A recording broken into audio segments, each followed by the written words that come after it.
And this tutorial is going to be about the hostage system. We're going to be able to aim and crouch so we can hold the victim like this.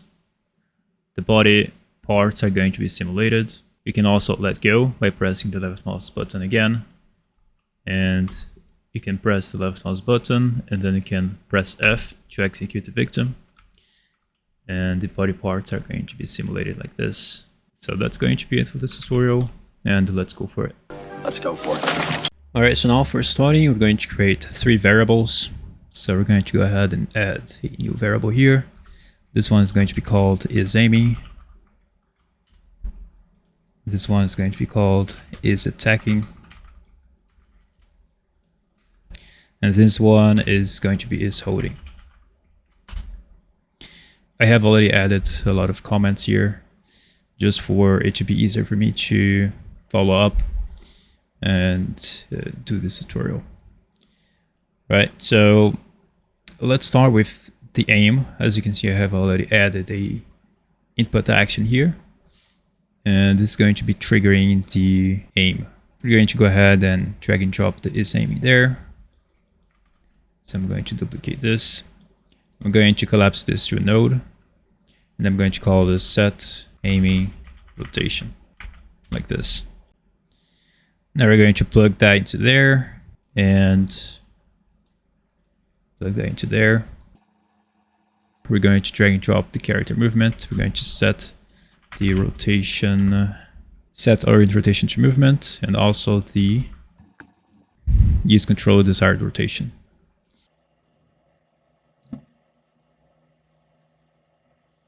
Now we're going to check this one here and this one here. I'm going to remove this child animation blueprint here because we're going to do from scratch. So when I press play, I can rotate my character to the aim direction, like this. So we have better control on the rotation of the character and the direction of where the character is going to go. Now we're going to drag off this and set the max walk speed.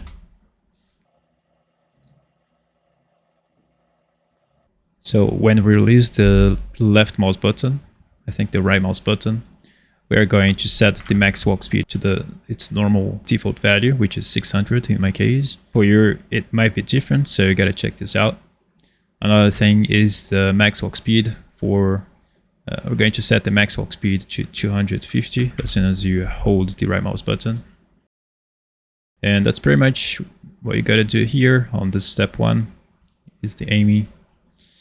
Now we're going to skip this execute action here and kill event because we need to get the holding event to be working for us firstly, and also the crouch event. So let's go ahead and create a new variable called isCrouching, so we can do this right away. So we're going to check this, and now what we're going to do, I have this little code here for slow motion, so when you press 1, it turns on the slow motion mode. So I set the global time dilation to 0.2. You can do this as well. It's very simple. It's pretty simple. We're going to check if the character is aiming before we can hold the NPC. So we're going to get isAiming and also check if the character is holding. Alright, so if you are not holding yet, so when you press the left mouse button and you are holding the right mouse button, we can start doing several checks. So the first check that we're going to do is the start hold event, check for enemy. So we're going to spawn a sphere trace. So let's type here sphere trace. As we are doing this for our NPC, is going to be for objects, sphere trace for objects. And the start and end points are going to be the location of our character. So I'm going to get active location, and I'm going to get all of the start, plug that to the start and end. I'm going to not promote, but I'm going to collapse this to a node so we can get the things better organized for us. So I'm going to type trace, it's going to be trace parameters. Just going to type params, and if it's not holding yet, now it's going to be, because we're going to check for the enemy. So we're going to plug that into there. And the object type, we're going to plug that into there. If you want to plug in the radius as well, we can, but I'm going to choose 9 and let it there. I think 9 is very little, maybe 45. And you can test all in the world, but before that, we're going to choose the draw debug type, which is going to be for duration. And now we're going to press on play and see. Well, firstly, we have to choose the object type. So drag off this and type make array, and we're going to choose pod. But you gotta pay attention to this because you need to check if the collision type matches, the object type matches with the collision settings on your mesh or capsule component. You can go to the capsule component and test it out and see if it's the object type is pod. If it is, if it's not, then you can change it to pod. And you can have the same, you can pretty much have the same settings that I have here. There is nothing much to worry about. So there you go. Now, what we're going to actually do to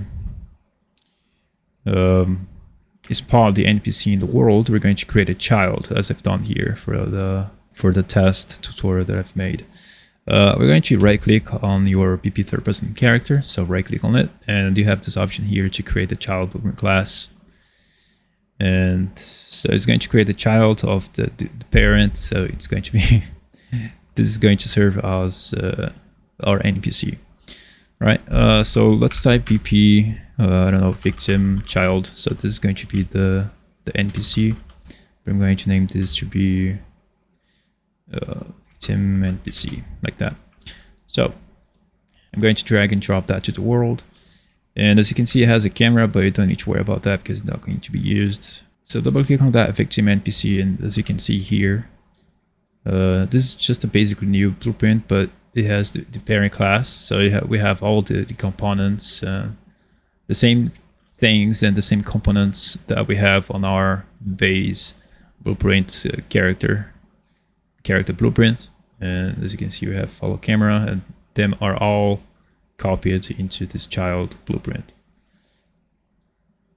So this might be useful for creating NPCs, which we can use a more optimized way. I think this is the most optimized way that we can do things and handle situations like this when you want to make a hostage system, something like that. If you go to the event graph, there is nothing there. We have empty nodes here. You also have the function. You also have the ability to call the parent function. So call, like, if you can right click on it, and then you can. I think the reason why is because I don't have a begin play here. So if I add a begin play, let's say for example we want to spawn an actor from a class, and or maybe a sphere trace by channel. And you go back to the victim NPC, and then you can right click and add call to parent function. So you can plug that into there. And what this is going to do is going to follow what the third person character executes. It's going to follow the same code. So whatever we execute on this blueprint here, whatever is executed here is going to be executed here as well. So if we put this event here to call the parent, it is going to execute this function in this child blueprint here. So this is the parent. This is the parent blueprint class, and this is the child blueprint class, right? So this is the parent blueprint, and this is the child blueprint. So if you call the parent, then this retrace by channel is going to be executed on the child, right? So that's a very useful thing to know. Now we're going to test it out and see if it works. So let me see. If I hold the right mouse button, if I press left click, still not being able to. Let me see what.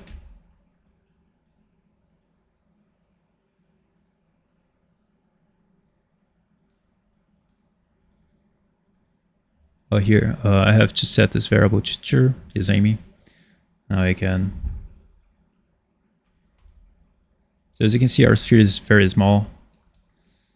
So I think we can increase the radius up to 100. There we go. I think that's the average size, the average radius that we need for being able to hold. So that's the, if it turns green, then it identifies the object type. So it did hit something, and based on this distance, we're going to set some variables, and we're going to be able to hold our enemy. So before that, before everything else, we're going to add a new skeletal mesh on your child blueprint. We're going to add a new skeletal mesh here, component, and we're going to drag and drop to the mesh to be attached to the mesh like this. There's nothing here. As you can see, this arrow represents where the location of the skeletal mesh is in the world. So as we don't have nothing, so it's not going to display anything. But we can add a Queen symbol here, and we can reset the rotation and location. And now we can put that here, and we can add the asset. So for this case, the attacker stand to hold like this. We're going to uncheck the playing and go to the last frame of the position of the animation frame. And as you can see, this is the last position of the animation. And if we use an animation asset and we use victim getting held, we stop the playing to be executing. And as you can see, we have to adjust this animation here, so it can actually be like that. There we go. I think that's okay for us, but if you need further adjustments, you can turn off this to disable the snapping effect, and then it can smoothly move with the arrows.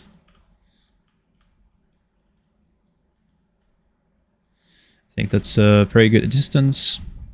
And we're going to click on the skeletal mesh. We're going to rename this to be attacker desired location.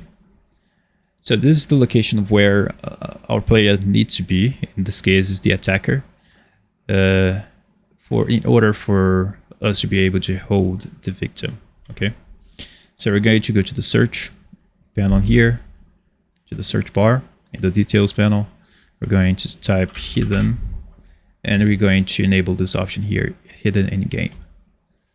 So when you press the play button, we're not going to be able to see this mesh here. All right, so we're going to save everything. So how do we actually get the attacker location, the location of this mesh inside our parent blueprint, inside our third-person character? We're going to create a new blueprint interface. So we're going to type interface. We're going to go to blueprint interface. We're going to call this BPI interaction. The hostage int. This is going to be attacker location. This attacker lock. I can't remember what is it. And I think this is going to be outputs. I don't remember which one. But regardless if it's outputs or inputs that I have to add here, we need to add this interface system into our class defaults or class settings.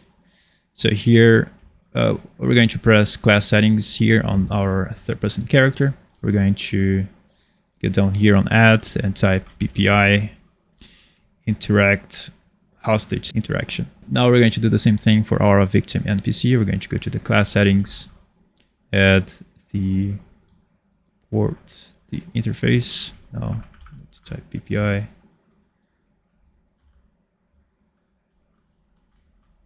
hostage. I think you gotta do it for. I think you gotta do for the victim first, and then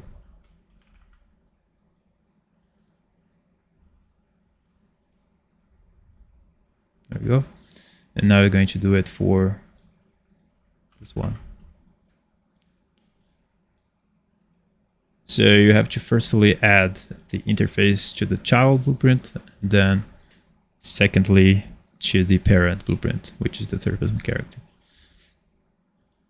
Now we're going to double click on the attacker location, and there you go. There is the output function, the output variable, and basically we're going to change this variable type to location.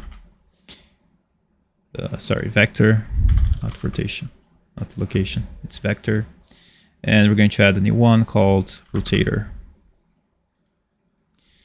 So we're going to name this variable to be attacker rot and attacker lock. That stands for rotation and location.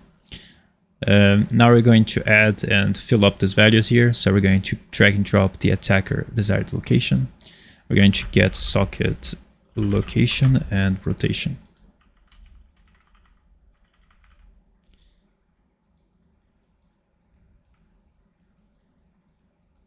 Now we're going to add the attacker location to here. Just plug that in there. And now for the rotation, variable, we're going to plug this here, but we are going to do some further adjustments, like we need to break the rotator and mount it after. So we're going to break and make rotator and plug that into there. So I just want to basically do some basic adjustments, like fix the rotation issue that I had before. So we're going to add plus 90 here on the ZIA. So it pretty much fixes the bug. So we're going to go from alt hit here and then break hit result. And then we're going to get from the hit actor is the reference of the actor of our child blueprint. So what we're going to do, we're going to type the same name that we have added to our function name there.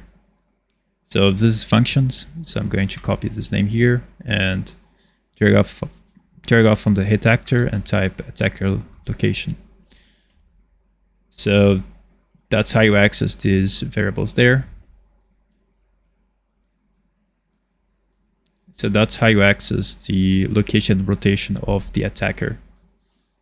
It's going to be right here. So you can pretty much like set transform, like set actor transform, and then we're going to make transform. Then we're going to plug the location and rotation there. And as soon as we press the left mouse button, I can be in the location that this mesh is at, right? So we're going to change the animation mode to blueprint.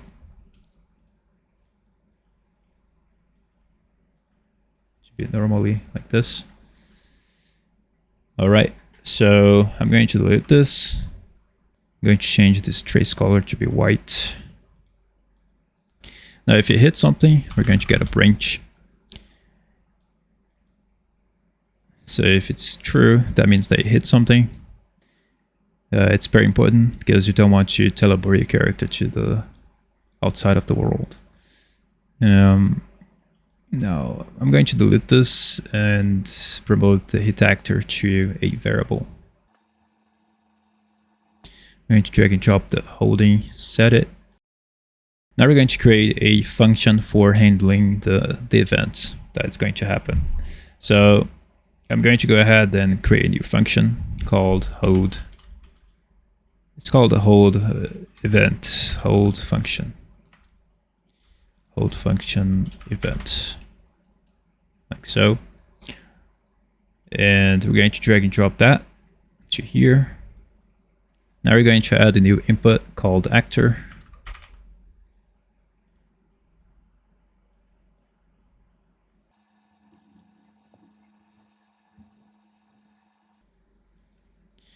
Now we're going to check if it's valid.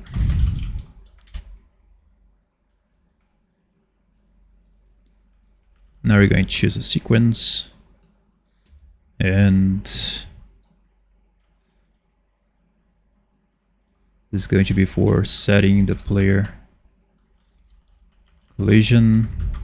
We're going to play enemy animation,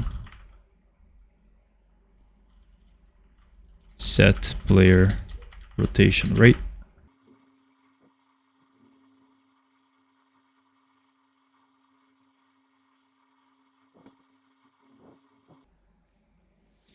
Now, the good things about building code inside a function is that you can unplug this. So let's say, for example, you just created a new input like a float. So let's choose a float, and let's say float 7 seconds. You don't necessarily need to drag off this, like do a lot of wired cables everywhere. You can just right click, get, and float 7 seconds, and there you go. So you don't actually need to do the spaghetti thing. So that's very cool. So that's the same thing that I'm gonna do here. So I'm just going to remove that, and I'm going to get, like, instead of setting this to is holding here, I'm just going to get is holding, enter, and then it's going to get whatever value. So it's going to get whatever value we input here. So if you set this to true or false, regardless, we're going to set it here, right? So this value is going to be set here. And so now we're going to set the collision type to enabled, setting the mesh. So we're going to set our player collision enabled. So we're going to drag off there and go to the inputs and name this to be player collision, or we can choose to be attacker collision, whatever it's better for you, for understanding better. So I'm going to do the same thing, get the attacker collision. So I guess you understood this part, right? Do you understand what I'm saying? We don't need to create, like, to do this spaghetti thing. You can just get by this little note right here. So now the next thing we're gonna do, we're going to create a new function in our interface system. So we're going to create a new function and call this child ref. This is going to contain 2 inputs and 2 outputs. Now the first input, it's going to be an animation sequence.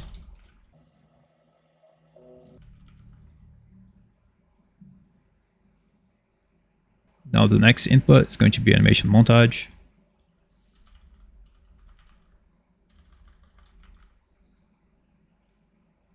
And the outputs, one of these is going to be skeletal mesh object reference. Actually, this is skeletal mesh component.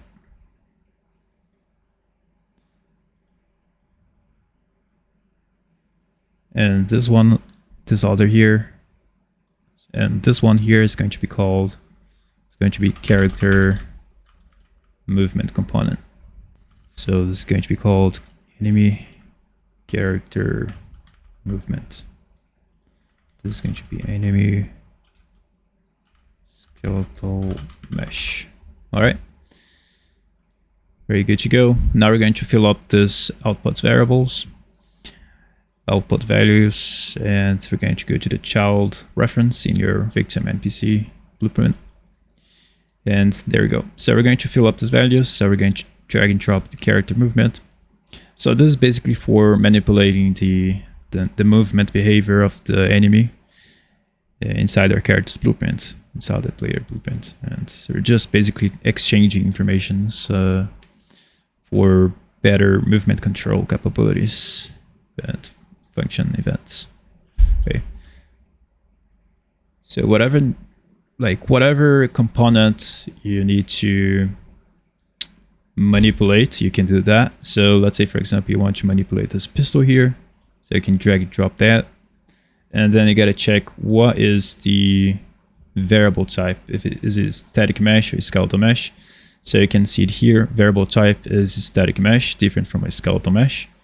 So if you want to add it here, then you're gonna go to the interface and add a new output, And then you gotta check if the pistol is a component or it's just a static mesh object type. So in this case, it's static mesh component because it is inside the hierarchy of the blueprint, right?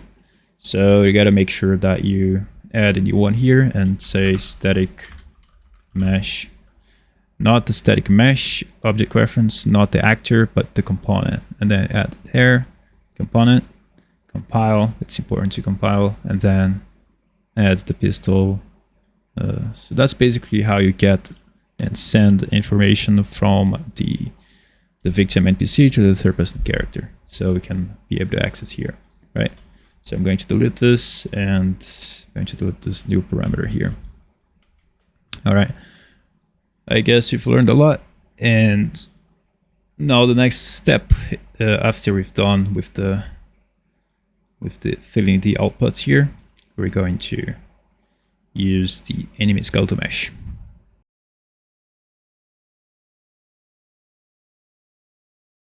So compile, save, and that's pretty much good to go. Now what we're going to do here, we're going to call that, and all right, so we're going to get hit actor.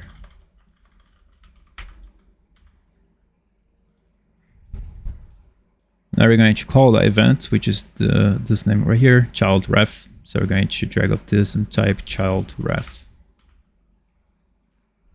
I have two here because I have two interaction interfaces, because it's not the copy one, I know that. It's the hostage int that I have just created here. So I'm going to plug that, and here we go. So as you can see, we have the outputs here. I'm going to promote them through a variable, or I can delete this and I can promote to a local variable, enemy skeletal mesh, and promote to a local variable. The only difference is that the local variable you cannot set values directly into these local variables outside the function, or you cannot set, I think, yeah, that's basically like local variables are just variables that are inside the function, and you cannot set values to it outside the function. So that's basically it. You can save a lot on performance depending on what you're trying to do. So this is enemy's character blueprint, character movement component, and yeah, it's just a very good practice to do this. Now the next thing we're gonna do, I'm going to separate these comments here and type. Now we're going to drag off this, and then we're going to also get the character movement of our player and set the rotation rate. We might also want to be able to modify that depending on certain situations and events. And we're going to do the same thing, so drag and drop that to the function event, unplug that, and from here we're going to get rotation rate. So we're going to get this. And we also have to fill up this value, so I'm going to plug that into there, unplug them, get anim sequence, and get animation montage.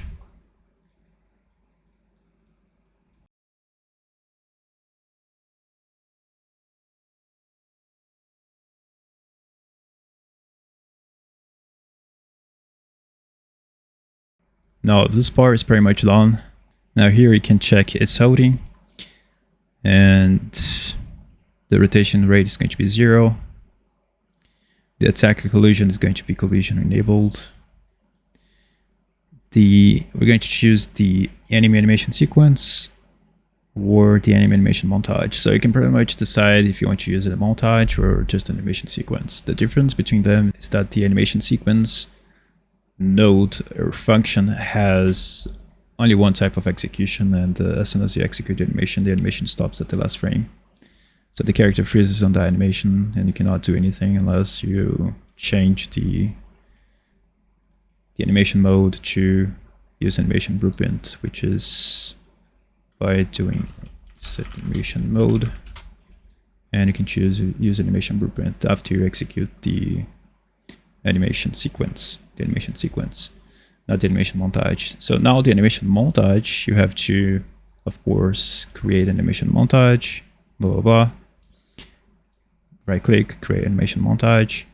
And then you have the animation montage here. You can choose which slot you want. And we have the blend settings, the blend out, the blend in. You can set the blend time. And it's different from the animation sequence. So the animation montage, you execute the animation of the character, and the character turns back to the state where it was. So it overrides the animation blueprint of the character, where we have a lot of states in here, things like that. So it has to be placed after all the states machine, because it's going to override them all. And so that's the difference. So the animation montage plays only once, so then it returns the character back on as soon as it finishes. It returns to whatever state is set here in the animation, the locomotion of the character, the animation blueprint. And different from the animation sequence, that it plays once and then the character freezes on that pose. So that's what I want. And in this case, I'm going to use the victim. Well, again, based on this condition. So if the character is aiming with the right mouse button, then we're going to check if the character is holding. So if the character is not holding yet, then we're going to check if our NPC exists in the world. If it does, it's true. This execution pin is going to be executed, and it's going to execute our function event that we've just created, right?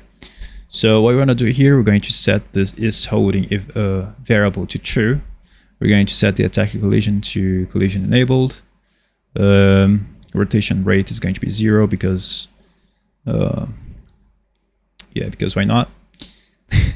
You can change this later, but the most important thing here is the enemy animation sequence. So we're going to choose the victim getting held. There we go. So just compile, save. All right.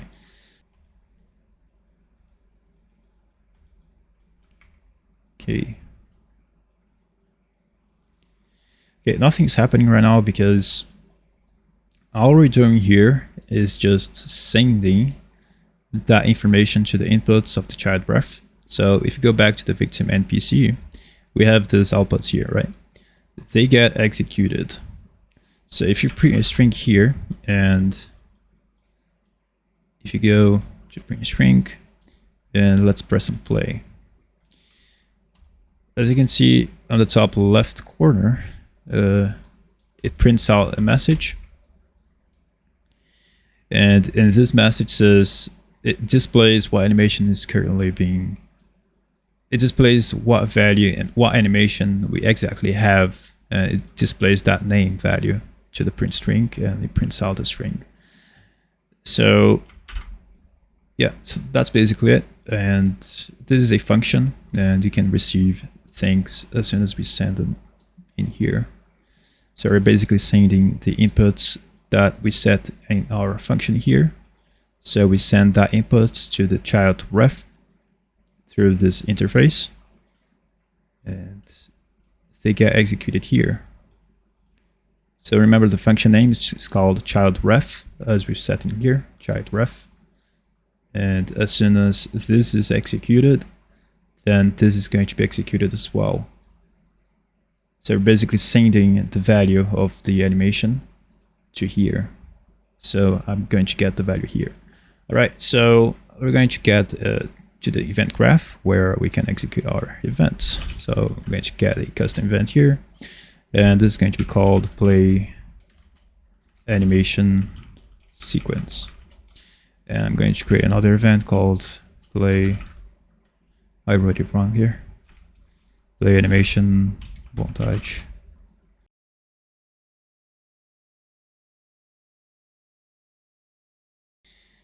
So now we can execute these events here by calling them. So I'm going to play animation. So as you can see, as I type the name of the custom event here, I have this call function thing. You press on that, and then whatever triggers this event is going to trigger whatever is inside this. So if you want to print a string, for example, saying hello, play this animation. And then if you have something that triggers this event here, which is going to call this event here, which is going to print a string here, then we can execute this event here. And we can execute this print string here, which is going to execute this to be displayed on our screen here. All right, so if you go to the child reference, we put that event there, and then boom, we can go here, and as soon as you press the left mouse button, hello, play this animation, blah, blah, blah, right? So the purpose of this is just that we can execute custom events here inside the function. It's very useful. So I'm going to add a input here, and it's going to be, well, actually I don't need to add an input here. I can do something better, which if you're playing animation sequence, we want to execute this event called animation, play animation. So this is going to play an animation sequence, and we're going to drag and drop that to the spin here. It's very easy, and that's basically it. Now we're going to do the same, but for the animation montage. So we're going to play montage, and we're going to put that into there. Montage to play. We're going to also get the mesh of the victim. All right, so that's pretty much it. And the animation to play is the animation sequence, and I'm going to also call the other one, which is animation montage,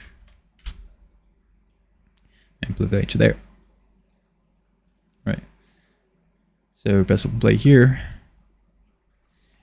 Actually, we have to decide which one we want to play, right? So for not getting it to be, because we're not going to want to play two animations at the same time, right? That's not very cool. So we're going to check if this value is valid. So how we can do this is just by checking if this is not valid, then we should not execute that. So in case we let this function event empty. So in case we let one of this animation sequence and animation montage empty, like this, we're not gonna wanna be able to execute anything here, right? So we can drag off this and select and plug that into here. And if it's not equal, which means if there is no value, then do not execute anything. So if it doesn't have any value, it's going to go to true. Actually, let's do something better. If it equals to nothing, then if it's true, it's not going to execute nothing. If it's false, then that means that there is value in here, right? So we're going to only execute this function if it is true. So, and the animation to play is going to get the animation sequence. And here it's going to animate montage. Right. And we're going to go to the return node, which is going to finalize our execution in case the animation sequence is valid. But if it's not, but now we're going to get animation sequence.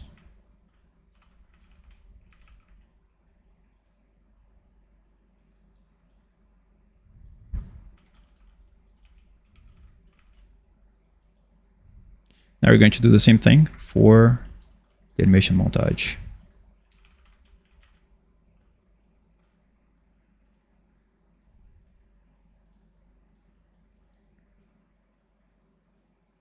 is going to be false. And we're going to return the values there. We're going to plug this into here. That's pretty much it.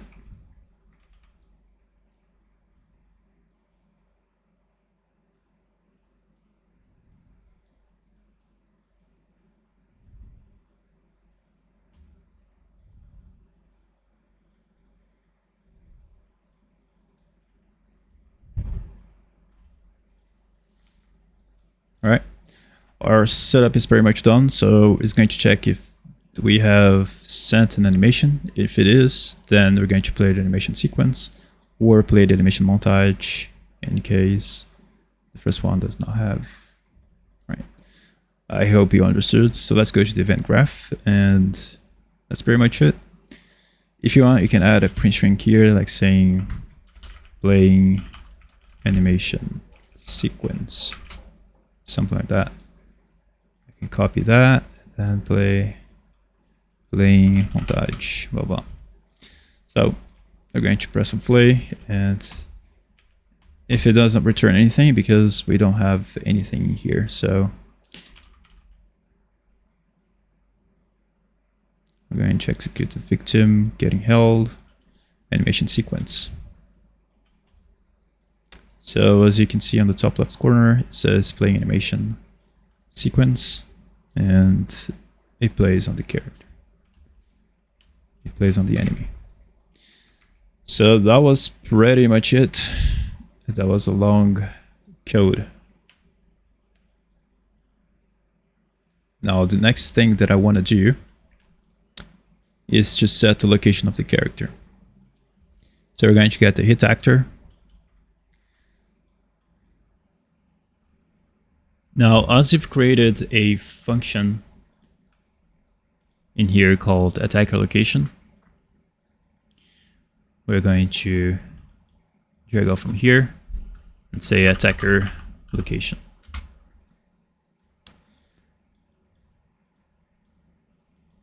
Now I'm going to collapse this array node because it's very much more organized like that. I'm going to set this name to be get desired player position.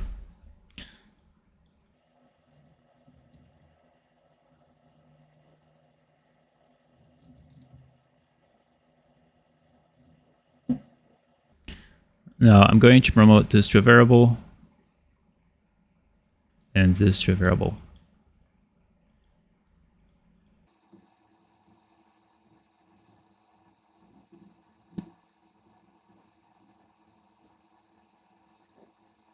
But before setting the attacker location, we want to break this vector because I only want to get the XY location. So I'm going to get and make the make vector, plug that into there, plug this to here. Now I'm going to get my actor location, and I'm going to get only the Z-axis location because I don't want the character to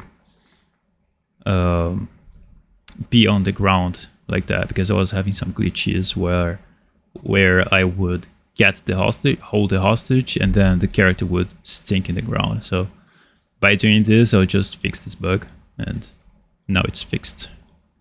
So that's pretty much it. And I'm just going to maintain the height of the character. I'm just going to maintain it so it doesn't go down or upwards.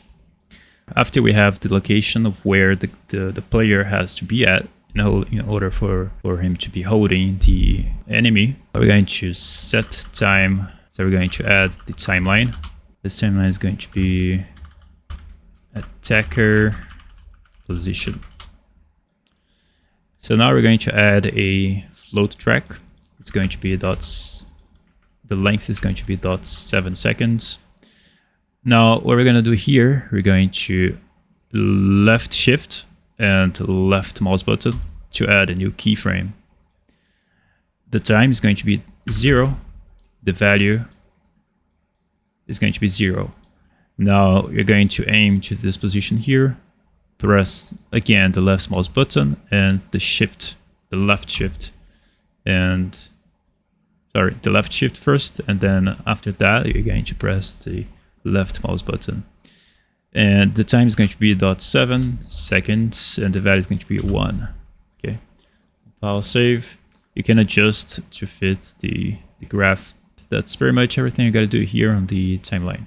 So after we've done that, I'm going to use the lerp vector and also the lerp rotator. So here I'm going to get actor location and get actor rotation. So I'm going to get my current actor rotation and location, and I'm going to compare them, drag and drop them here and here. So what this lerp rotator does is that based on the alpha, as the value in the timeline goes from 0 to 1 in 0.7 seconds, it is going to update the location of the character from A to the desired attacker location, which is B, in 0.7 seconds. And the return value is going to be the updated version, the smooth value that we're going to be receiving it. To understand that, I'm going to print a string, and from the update, I'm going to go there to the print string here. So let's see this on practice. I hold the right mouse button and I press the left mouse button once. And as you can see, it spawns a lot of values, a vector value for smoothing out the value. So we're going to, from the update, we're going to go to the outputs, and I'm going to put these values out there. So after that, we're going to get this and set actor location and rotation. I think this node works. And the rotation is here, right? I think that's it. So it's going to smoothly place the attacker behind the victim.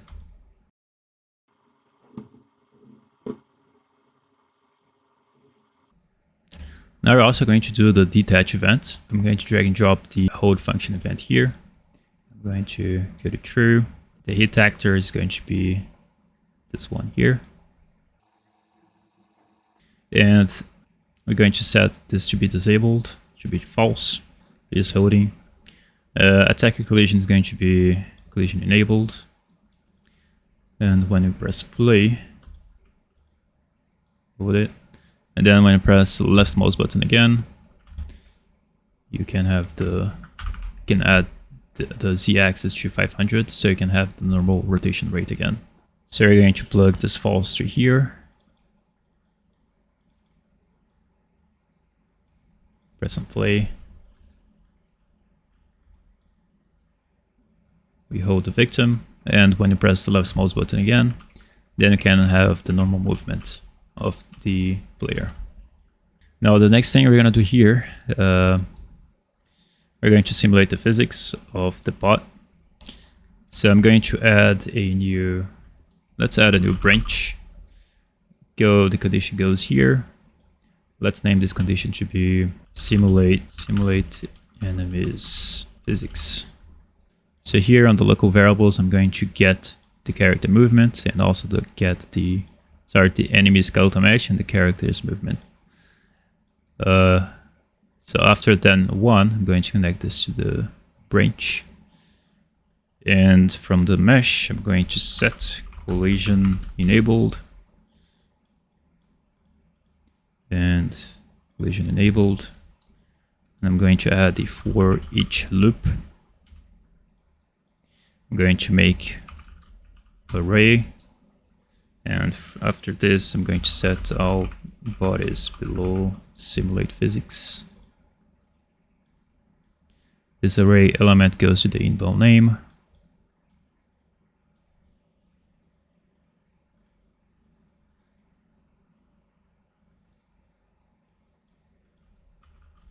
Make name. So here you can add which bones are going to be affected when you simulate the physics. So this is going to depend on the hierarchy. If I add upper arm L, upper arm R, site, R, and site L. And I'm going to check this option to simulate. And in case the option to simulate the physics is off like this by default, I am going to set simulate physics, and I'm going to get the enemy's skeletal mesh. Like so.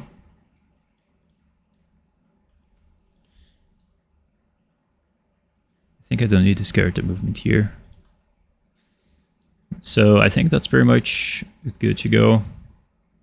I think I'm not getting the mesh. The mesh, compile, save. Let's try again. So the reason why it's not working because I didn't simulate the physics here. So I press this to be true, and as soon as we hold the enemy, as you can see, the arms and the legs are going to be simulated. So set simulate physics, access to non-trench rates. That's weird.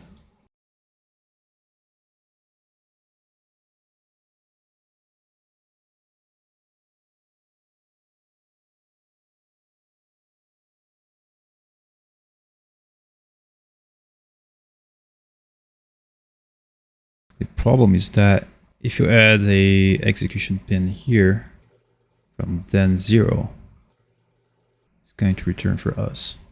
So if none of those inputs are valid, then this return it's not going to be executed. So that's why we need a secondary then 2 to return these variables here that are needed for us. Or you can plug this through here to the return node, and you can plug this as well, but I prefer doing like this. So I think that should be able to fix the problem. Actually, you can use the local variables. In this case here, I think there's no problem. Now, if you press and play again, now if you hold the character, if you hold the enemy, this is the hold event that you can, the body parts are going to be simulated. And as soon as you press the left mouse button again, the body parts are not going to be simulated again. They're going to have the simulation off. So this is the hold event. And as soon as you stop, then the body parts are going to stop being simulated. So yeah, that's it. Now for the next thing, we're going to execute and kill the bot. So we're going to add a branch, and we're going to check if the character is holding. And we're going to drag and drop the attack variable, set it to true. We're going to drag and drop the hold event, hold function event. Set that, get the hit actor. There. Is holding to be false. Attacker collision is going to be collision enabled. And the enemy animation sequence is going to be victim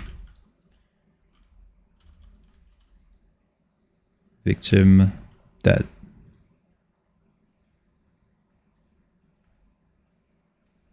Now the player rotation rate is going to be 500. All right. So we're going to add a little delay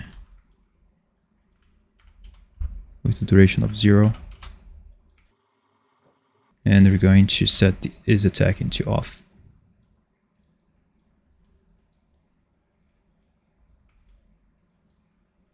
All right, let's press on play and hold the victim. And as soon as you press F, then the victim dies. She's dead now. Let's say, for example, you want to simulate the whole body physics, okay? So what you're going to do, you're going to add a new pin here, and you're going to plug this new pin into right here. And you're going to write pelvis to here. But for the other ones, I'm going to add upper arm L. Upper arm L. So as soon as I execute the hostage, you have to check this option on. And as soon as you press play, and when you press F, The whole body is going to be simulated, so you can just drag it away like this. Yeah, so that's pretty cool. And so what is the next thing that we need to do? Now we need to set up the animations for our character. Right now, what we have here for our character is just the base locomotion code. I have added the some of the variables right here. And so let's start with the, of course you need to have the direction movement, because we're going to have this blend space right here. So I'm going to add this crouch event. It's going to be the crouch aim mode. All right, so we need, in case you don't have this code here, you can just do this. Promote it to a variable, get the direction and set it. And now for the third person reference, we're going to cast to third person character. Now here is try get Paul owner. Begin play. And now we're going to promote to a variable. Now we're going to get this reference. Convert to a validated get. Now finally we can get the variables called aiming. Get is holding, is crouching.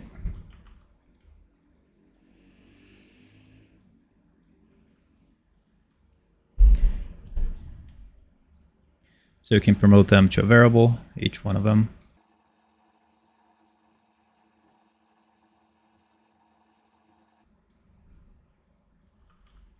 I'm going to get is attacking as well.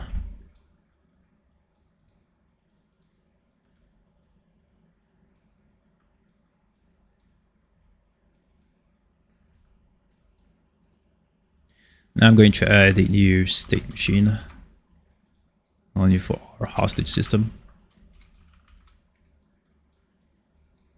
Now before creating a new state machine, we need to save, of course, save cache pools and write it like hostage cache, and then go inside the main states, inside the locomotion, and from here we got to connect the hostage cache to be to the result, right? So we're going to just compile, and now here on the entry is going to be a new state.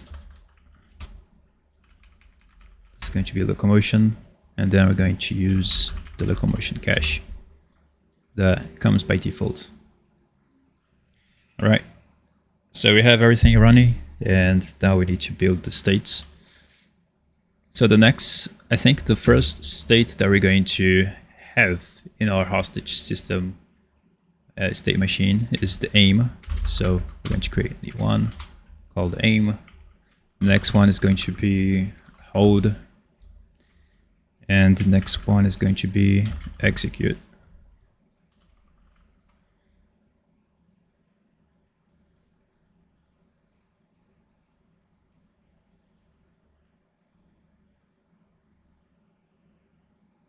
So we're going to go from aiming to hold and then execute, and then go to locomotion.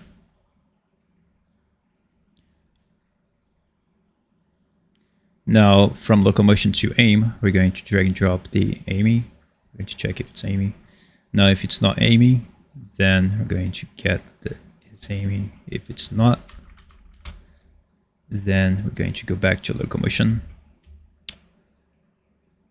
Now if it's holding, we're going to drag and drop this holding variable there. If it's not holding anymore, it's not holding.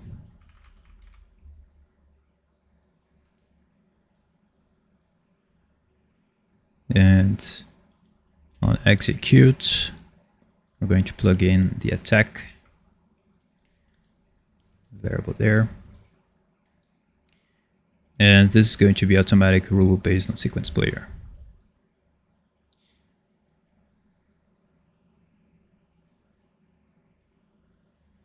All right, so for aiming, inside the aiming state, we're going to drag and drop the PS stealth. This is the blend space I created. I'm not gonna teach to create a blend space because I've already made a tutorial about it, about blend spaces, but there's nothing much in this blend space. There's nothing much special in here. Just the direction is negative 180. The minimum for the maximum is 180.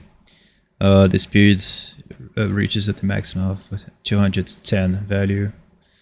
And snapshot grid, now here on the smoothing is checked on, and the weight speed is 2.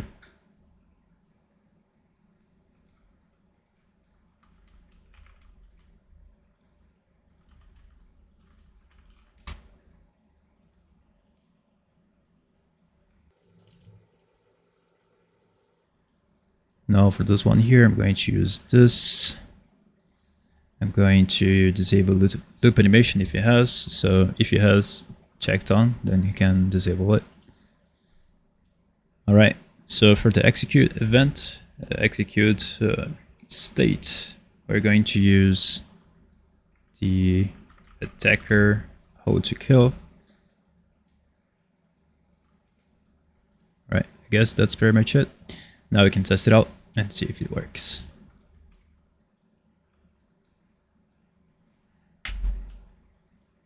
Yeah, for some reason, I guess. Okay, so when we aim, I want to have a duration of 0.5. Okay, let's delete this transition rule here. All right, so let's see if it fixes now. You press F, and then you can, yeah. I guess if you just aim and then hold and then press the left mouse button to not aim again, then again. Or you can add a new transition rule and say if it's aiming and it's not holding anymore,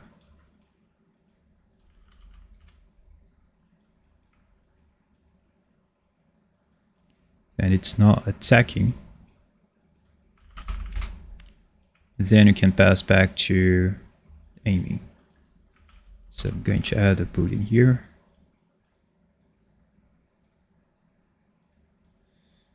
And I think that's going to work.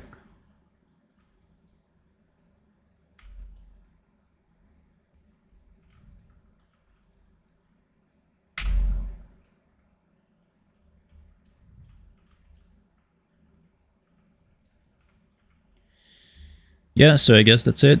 I hope I covered everything. If you have any questions about any function, you can comment down below or on my Discord channel. I'll be happy to help.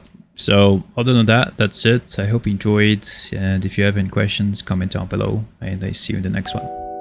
Bye bye.